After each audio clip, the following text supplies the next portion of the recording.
Welcome back. In this video, we are going to learn to compute free cash flows. Free cash flow is a good indicator of the performance of a public company.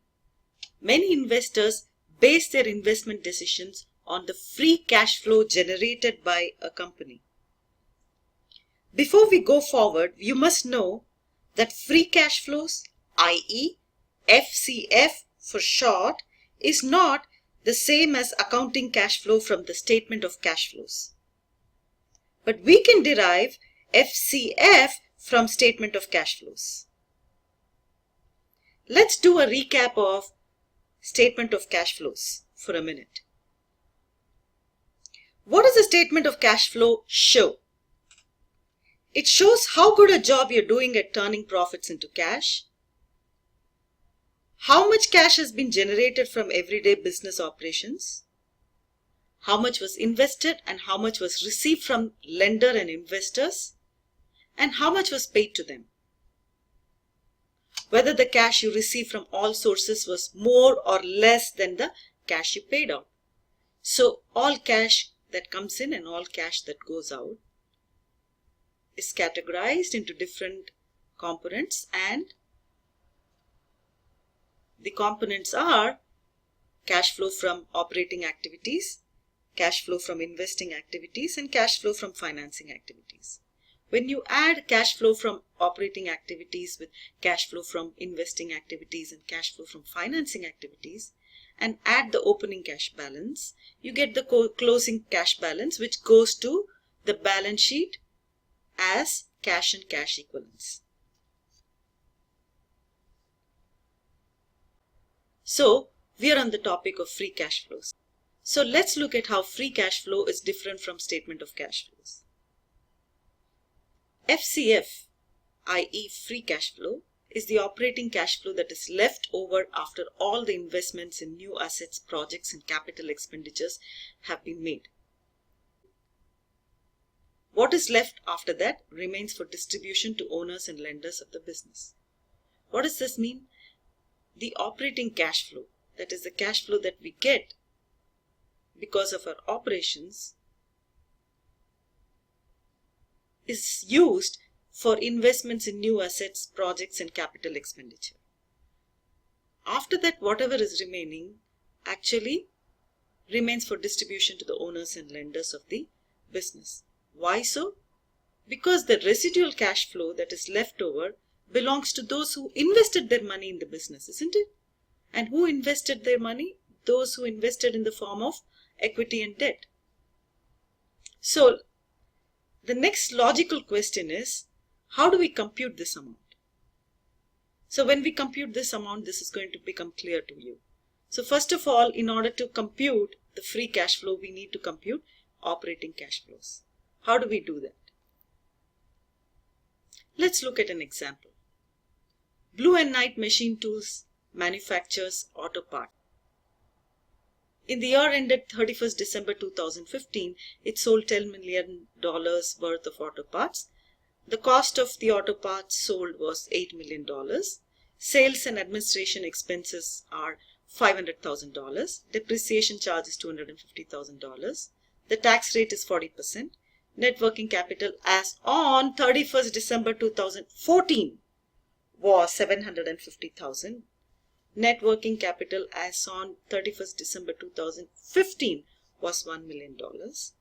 So first we need to calculate operating cash flow.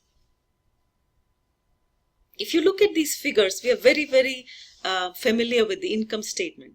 So can we look at all these figures from the income statement format? In the income statement, the first amount that appears on top is the sales. So we have $10 million of sales. Then we have cost of goods sold of $8 million. So 10 million minus 8 million is gross profit. Sales minus cost of goods sold.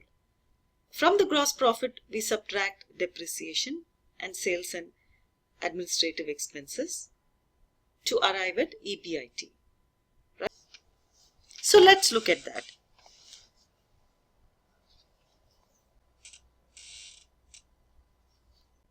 Income statement of Blue Knight for the year ended 31st December 2015. Sales 10 million minus cost of goods sold 8 million gives you gross profit of 2 million less depreciation of 250,000 less sales and administrative expenses of 500,000 gives you earnings before interest and taxes or EBIT of 1,250,000. From this you subtract taxes. Note, from EBIT we generally subtract interest. But here we are straight away subtracting taxes.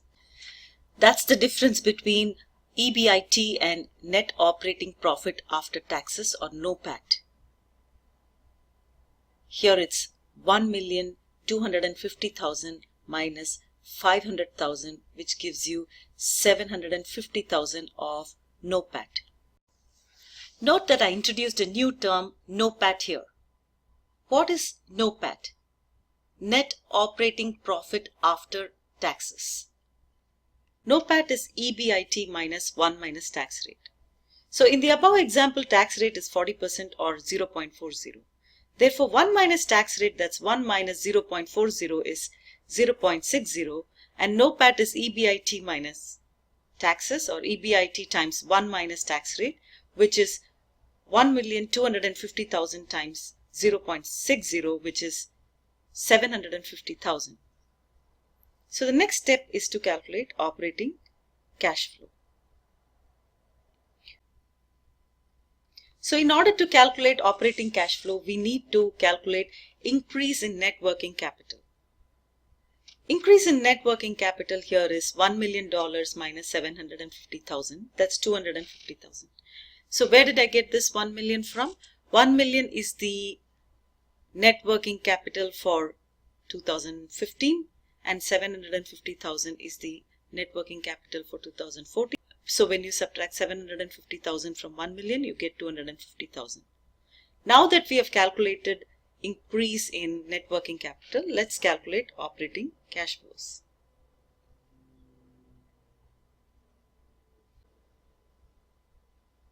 We know that depreciation is a non-cash expense.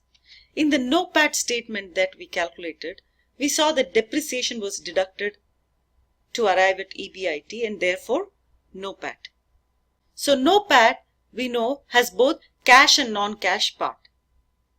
So we need to add back depreciation to NOPAT to get the cash part of NOPAT. Why?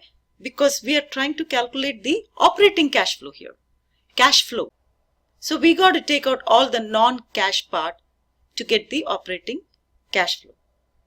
So once we do that, we need to subtract increase in net working capital in order to calculate operating cash flow. So how do we do that? Let's look at the figures. NOPAT is 1,250,000. Add back depreciation of 250,000. Subtract increase in net working capital of 250,000 to get the operating cash flow of 1,250,000. So let me repeat. NOPAT plus depreciation minus increase in net working capital is operating cash flow. In order to calculate free cash flow, we need to compute the residual cash flow left over after investment in new assets, projects and capital expenditure. So we need to calculate the investment in new assets. Blue and Knight had fixed assets worth 2 million in 31st December 2014 and 2.5 million in 31st December 2015. So the investment in new assets, projects and capital expenditure can be calculated as follows. Fixed assets in 2015 was 2.5 million. Less fixed assets in 2014 was 2 million. Add depreciation of 250,000. Why? Because depreciation is non-cash. So what you get is an increase in fixed assets of 750,000. Let's put all the figures together to calculate free cash flow. We calculated operating cash flow as 1.25 million. 1,250,000.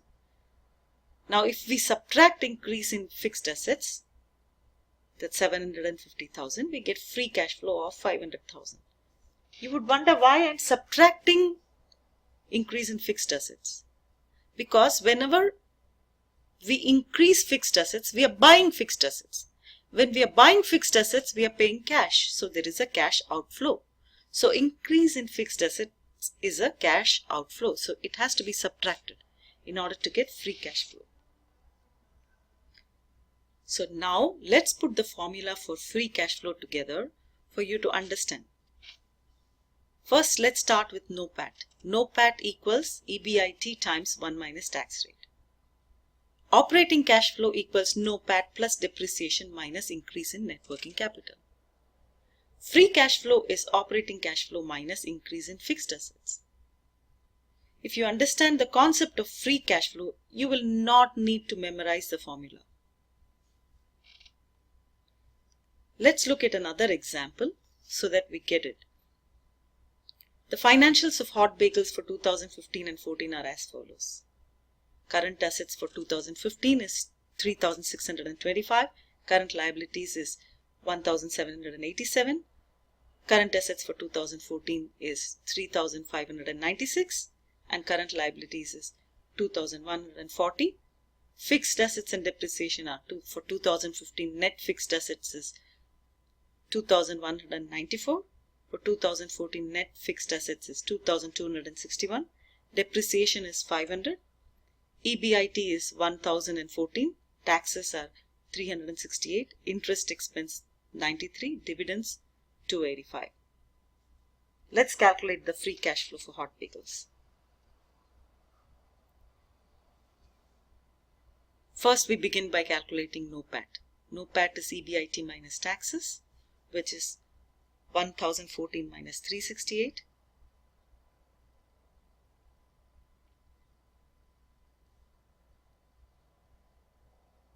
Now to this, once we calculate NOPAT, to this we add depreciation and increase in net working capital. So let's see how it happens.